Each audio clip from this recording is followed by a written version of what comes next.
Put the world away for a minute, pretend I don't live in it. Sunshine gonna wash my blues away. Had sweet love but I lost it. She got too close so far and now I'm lost in the world trying to find me a better way. Wishing I was deep, deep in the water somewhere. Got the blue sky breeze and it don't seem fair. Only worry in the world is the tide gonna reach my chair. And welcome to Varvaro Radio. I'm your host, Andy Varvaro, and you are listening to WDOT Port Washington on the dot. We have a lot to talk about today. After an action-packed weekend of sports between baseball, trade rumors, NFL games, NBA games, hockey, boxing, and college football this time of year, never seems to have a dull moment, does it? So, seeing as there couldn't possibly be enough time to cover everything on the show, please like us on Facebook at www.facebook.com/Varvaro Radio and follow us on Twitter at www.twitter.com/Varvaro Radio for live, up-to-the-minute reports on the day's sports news. Come like us, come follow us, you won't regret it. That being said, let's kick off today's show talking a little baseball. Now, there was a good amount I wanted to talk about, and that all changed over the course of the last few hours. So I think we're going to need to talk about that first. As some of you may or may not know, the Atlanta Braves and the St. Louis Cardinals just completed a blockbuster trade just a few hours ago at about 11 a.m. this morning. And the marquee names in the trade were Jason Hayward and Shelby Miller. The Braves sent outfielder Jason Hayward over to St. Louis with relief pitcher Jordan Walden. You may remember him as the guy, he kind of jumps off the mound when he throws. Excellent reliever. And in return, they get St. Louis Cardinals pitcher Shelby Miller and pitching prospect Tyrell Jenkins. Now, this is a very, very interesting trade. I haven't been able to look any further into it as it just happened a few hours ago. But as we all know, Jason Hayward is just about the best defensive player in all of baseball. And on top of that, he will give you some offense, especially going to St. Louis. He's going to be leaving Turner Field, go to St. Louis. He gets a little more offense for him. I think that's a great pickup by the Cardinals. They're letting go one of their young power arms in Shelby Miller, but frankly, I don't think they're too worried about that because that's where a lot of their strength is. They have a lot of young power arms. So kind of like the Mets in their wealth of young pitching. So they were looking to deal one of them. They dealt Joe Kelly last year to the Red Sox. And now they got rid of Shelby Miller. Shelby Miller will be in the NL East. Met fans will see a lot of him. So from the Cardinals' perspective, they're getting a top elite defensive outfielder who's going to bring something to the lineup and a very, very good reliever on top of that. I mean, this is a stacked Cardinals team, and I think this NL Central is going to be very, very competitive. Very competitive going forward. And the other big news out of today was the Blue Jays signing free agent catcher Russell Martin to a very, very, very healthy 5-year, $82 million pact.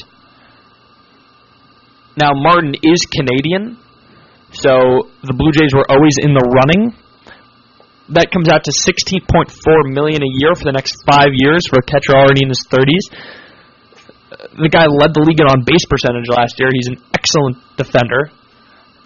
In terms of WAR, per the game he's played, he's at the top of the list. So, I mean, this guy is an elite player. 5 years, $82 million. That's a lot. Blue Jays gave him a lot of money.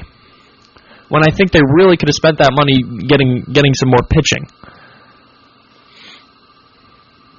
That being said, Martin is an excellent player. He's going to make their team better next year, no question. No question about it. And that's a big loss for the Pirates. I think the Pirates, knew they weren't going to be able to outbid any of these big teams that were ready to spend money on Martin. That's why they acquired Cervelli from the Yankees.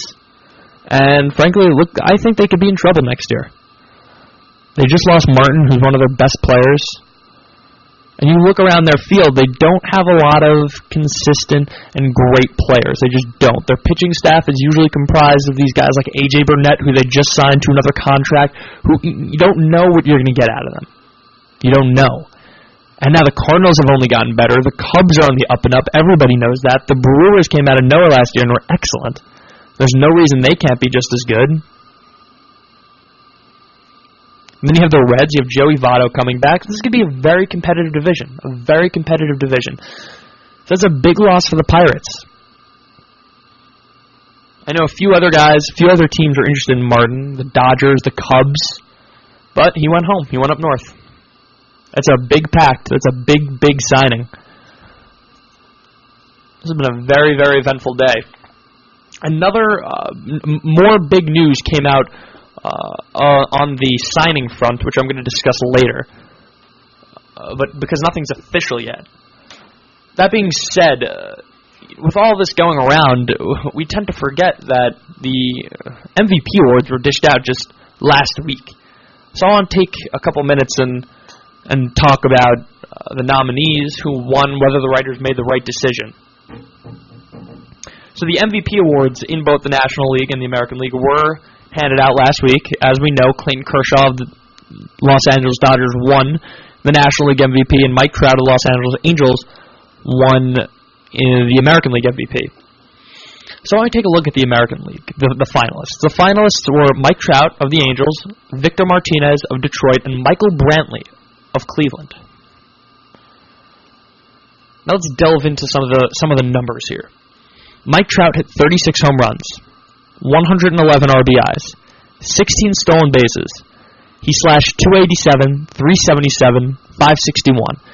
Added up to a 993 OPS and a 167 OPS plus. He's 67% better than the average offensive player in the American League, with a 7.9 WAR. 7.9 wins above replacement. Victor Martinez of Detroit, as we all know, is a DH, so he didn't contribute on the other side of the ball. And this is what he put up. 32 home runs, 103 RBIs, 335 batting average, a 409 on-base percentage, which led the league, a 565 slugging, which added up to a 974 OPS, which led the league, a 168 OPS plus, and a 5.3 WAR, wins above replacement. Michael Brantley, and I think this is the most interesting of the finalists, didn't put up those big, flashy numbers, I like to call them. He didn't put up the big home run totals, the monstrous RBI totals, what people used to look at as really the sole means of giving out this MVP award.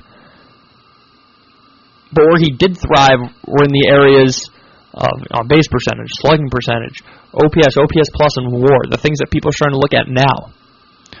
So let's see what he did. He put up 20 home runs, 97 RBIs. Again, good, but not what people are accustomed to seeing for a guy who's been considered the MVP award. 23 stolen bases, which is very nice. He slashed 327, 385, 506, which added to an 890 OPS, a 154 OPS plus, and a 7.0 WAR. 7.0. Again, this is a guy who finished in the top 3 over a Nelson Cruz, who led the league in home runs. I mean, this is, I think, a major turning point, I'll call it.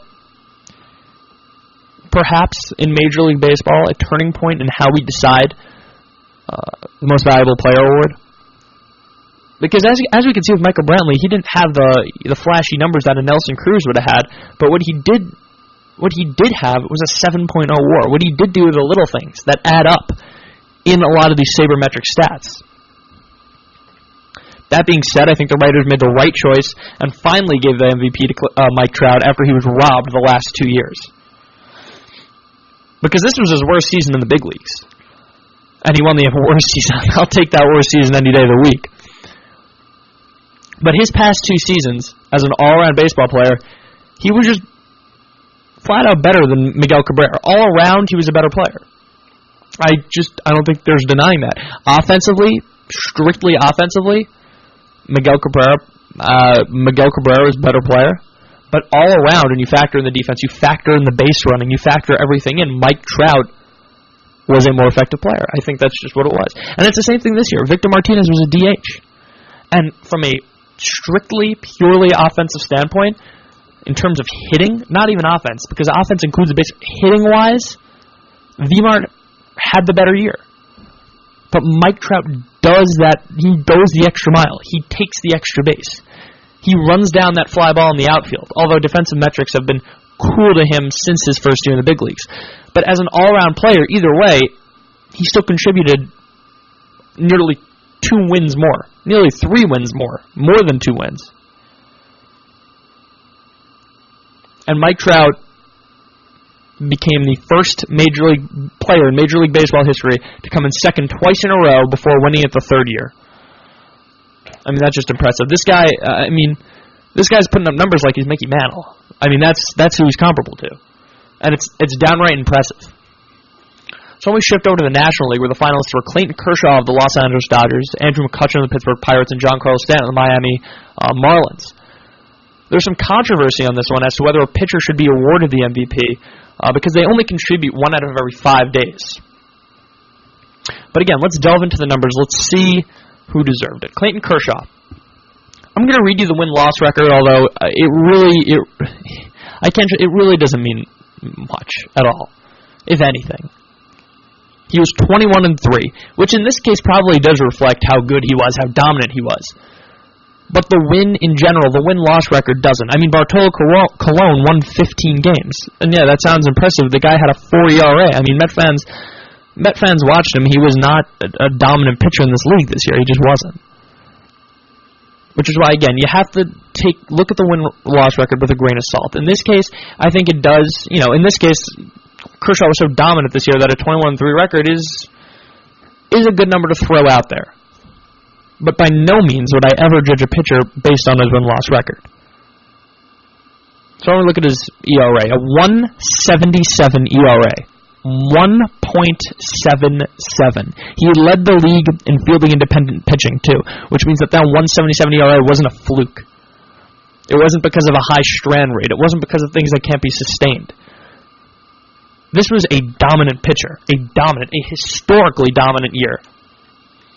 He threw 198.1 innings because he was hurt that first week or two of the season. Despite that, he struck out 239 batters, which landed him with a strikeouts per 9 ratio of 10.8 per 9, which led the league. 10.8 strikeouts per 9. And he also led the league in a strikeouts to walk ratio of 7.71. For every batter he walked, he struck out nearly 8. Led the league. That's dominance. He also led the league with a .857 whip, which means he's more likely than not giving up. He's averaging less than 1 base runner per inning. Base runner. Just think about that. And this guy's ERA plus, which is a comparable stat to the OPS plus, was 197. That means he was 97% better than the average pitcher. Clayton Kershaw was literally twice as good as the average pitcher. Twice as good. And he finished with a 7.5 WAR. 7.5 wins above replacement. Let's look at Andrew McCutchen. This is an everyday guy. 25 home runs, 83 RBIs, 18 stolen bases. He slashed .314, .410, led the league, .542, which added to a .952 OPS, which led the league, a .168 OPS plus, which led the league, and a 6.4 WAR. 6.4. That is more than a full run lower than Clayton Kershaw. Let's look at Stanton. Stanton led the league with 37 home runs, even though he missed the last month of the season. 37. 150 RBIs on that Marlins team. And he slashed .288, .395, and slugged .555, which led the league. He had a .950 OPS and a .160 OPS plus, which contributed a 6.5 WAR. Missing the last month, a 6.5 WAR. So again, I thought this was a pretty interesting race in that McCutchen, I think, in terms of the best everyday guy, I would probably say that McCutchen edged out Stanton as an everyday guy, although Stanton's WAR was about 0.1 better. McCutchen led the league in OPS+. He led the league in on-base percentage. He led the league in OPS.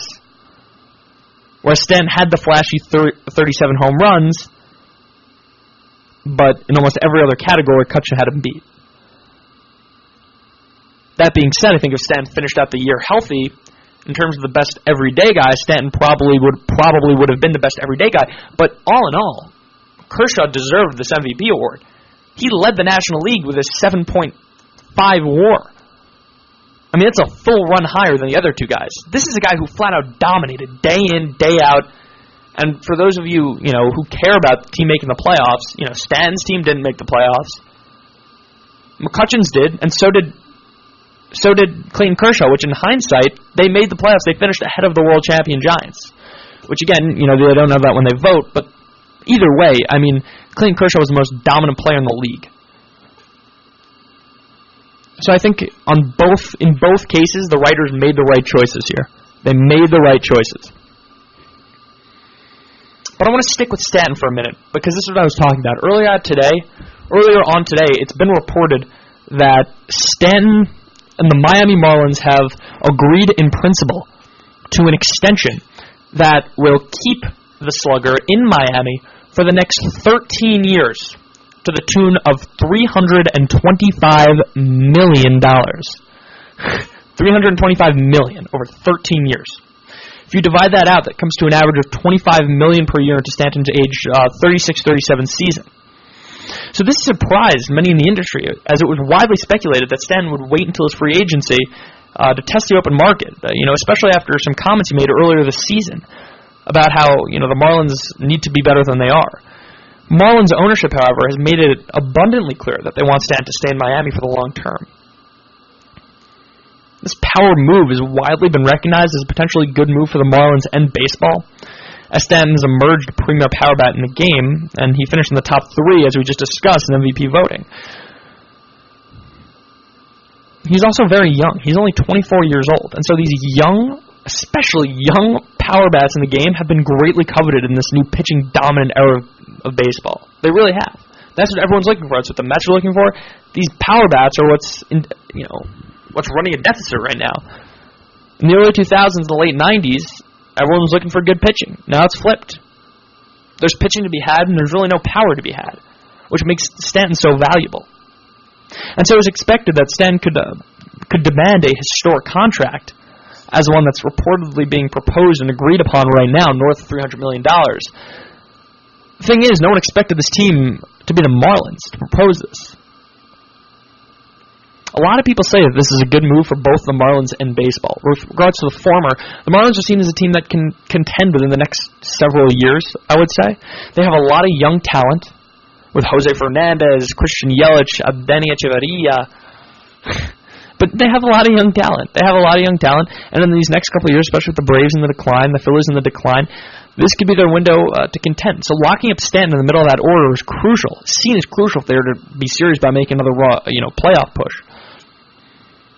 And again, Stanton's youth means his monstrous contract won't take him into his 40s like a lot of these other 10-year contracts did, like Pujols, A-Rod, Miggy. I mean, those 10-year contracts were given to them at age 30 going to their 40 season. In this case, Stanton's 24, so even this 13-year contract is going to take him to his 36, 37 season. So all around, it's seen as a potentially very good move. With regards to the second half of that, keeping a star like Stanton in a relatively small market widens baseball's appeal, as all the attention won't be centered around, the Yankees or the Red Sox, the same old teams. I really couldn't disagree with both of these points anymore. I mean, I'm very cool with the idea of Miami dishing out this kind of contract to the slugger. The Marlins are not the team to be giving out $300 million contracts. That's just not who they are. That's not their philosophy. This is a team whose payroll was the second lowest in all of baseball at $46 million. $46 million. Now they want to give Stanton alone $25 million to one player. It's true that they've been known to spike their payroll up like they did when they brought in Reyes and Burley, but by and large, that's not the kind of team they are. And going forward, it's hard to believe that they can sustain the kind of payroll necessary to build a proper supporting cast around Stanton. It's already been reported that they have no chance to retain star pitcher Jose Fernandez, so what are they going to do?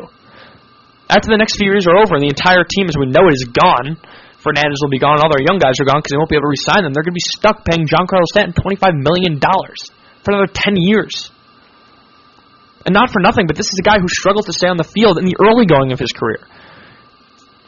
In the last several years, this is how many games he's played in. 145, 116, 123, 150, 100. You know, he showed he can get hurt. He's injury prone, and he's a young guy. So it's hard to believe those numbers will be any better when he's in his mid-30s. And on top of that, it's going to be hard to dump that kind of contract on a team when they're trying to trade him down the road. All in all, I just don't see it making much sense for the Marlins because it's just not the type of team they are. And in terms of how this will impact baseball, again, I don't see it as a benefit to baseball. To be blunt, Miami isn't a great sports town, and it never has been. They don't show up when their team contends. They show up late to games. They're leaving early from the NBA Finals. So if LeBron James can fix that town, I find it very hard to believe that Giancarlo Stanton will be able to. I think if he goes somewhere where he's appreciated and to a place where he'll be more exposed to the public and to the media, this guy can really blossom into a huge star in the MLB, more so than he ever can in Miami. In some other minor news, the Cubs acquired Tommy La Stella from the Braves yesterday, perhaps signaling an impending trade of one of the Cubs' middle infielders. Kevin Rosenthal seems to think that Starlin Castro will be the odd man out. Does this mean that the Mets could be making a move for Castro soon? I mean, hopefully not, frankly. I wouldn't mind seeing the Mets make a move for a shortstop, but I prefer it to be a Baez or an Addison Russell if they're going to go after a guy. If they do go after Castro, I wouldn't give up a Syndergaard, which is almost surely what they'll demand. That being said, I think Sandy Alderson is leaning toward giving the job to Wilmer, as per his recent comments. Also, an interesting story out of last week is this John Neese saga. He reportedly cursed out Terry Collins in the last game of the season over a missed bunt call. It was then reported that this may have been leaked by the front office to detach fans from Neese as he could be traded this offseason.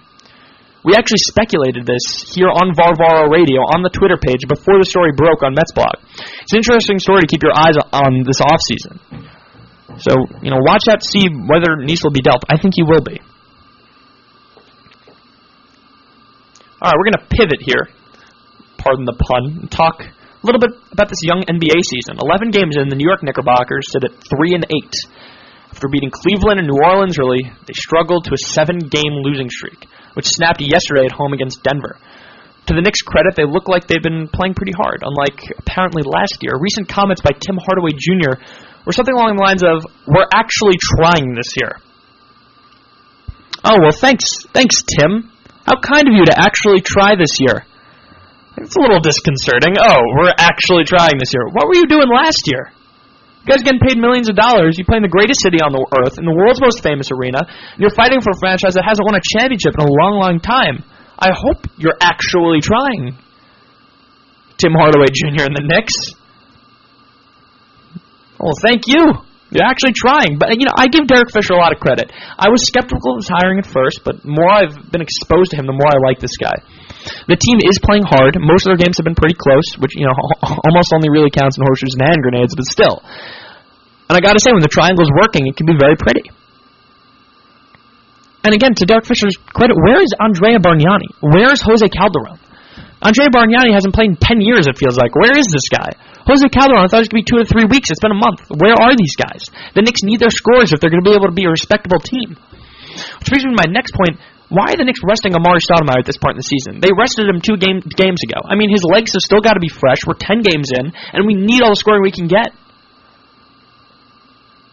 Why are we resting him?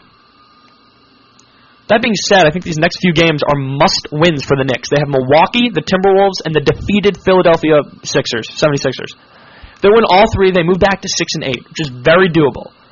And they really, really need to get these done. They need to move back to 6-8. These are 3 very winnable games. They need to step it up. And there's no reason they can't. Philly hasn't won a game. The other teams are very mediocre. I mean, this is the time. It's now or never. All right, it looks like we're running out of time here, so we're going to jump into the next segment of our show we like to call Quick Hands, where I run down the things I didn't get a chance to discuss in today's show and briefly talk about them. So the New York Giants lost to the 49ers 16-10. Eli threw 5 picks as the G-men moved to 3-7 on the season. The U.S. men's national team lost a heartbreaker to a full-strength Columbia squad on a very, very questionable no-offsides call on Selikau's equalizer. And the final score was 2-1 as Josie Altidore, the captain of the squad, as Dempsey was not on the team, the captain of the squad, Josie Altidore, converted a penalty kick on a handball in the box. Vladimir Klitschko knocked out challenger Pulev in the 5th round to retain his heavyweight title of the world. The Diamondbacks acquired right-hand pitcher Jeremy Hellickson from the Rays for prospects outfielder Justin Williams and shortstop Andrew Velasquez. And the New York Islanders are playing some good hockey lately as they head into 3 crucial games in this young season against the Lightning on Tuesday, followed by back-to-back games against the Pittsburgh Penguins. And that's all the time we have this week, so please come like us on Facebook at facebook.com/VarvaroRadio and follow us on Twitter at www.twitter.com/VarvaroRadio. Let us know what you're thinking. You can end up on the show if you're asking questions, if you're commenting, if you're tweeting at us. So we're going to jump to a quick PSA and promo here. Underage alcohol is more likely to kill young people than all other illegal drugs combined. Kids are also beginning to abuse alcohol earlier than you might think. Nearly 20% of 8th graders have reported being drunk, according to a survey conducted by the National Institute of Drug Abuse. These young people are not only putting themselves in danger now, they're also affecting their futures. Research shows that children who first use alcohol before age 15 are 5 times more likely to have alcohol problems than those who start drinking after 21. This has been a public service announcement from the Ad Council. And if you're not doing anything Thursday, stop by Turning Point USA, who have their meetings in the AP Music Theory Room. It's a great way to get your views out there and relax with some friends, so stop by if you're not doing anything right after school. Thank you for listening to Varvaro Radio. I am your host, Andy Varvaro. You're on WDOT Port Washington on the dot. Please come like us on Facebook. Come follow us on Twitter. You'll get up-to-date, up-to-the-minute updates on the sports news of the day. You could be on the show. All great things, all lots of fun. We'll see you next time here on Varvaro Radio. Thanks for stopping by, everyone.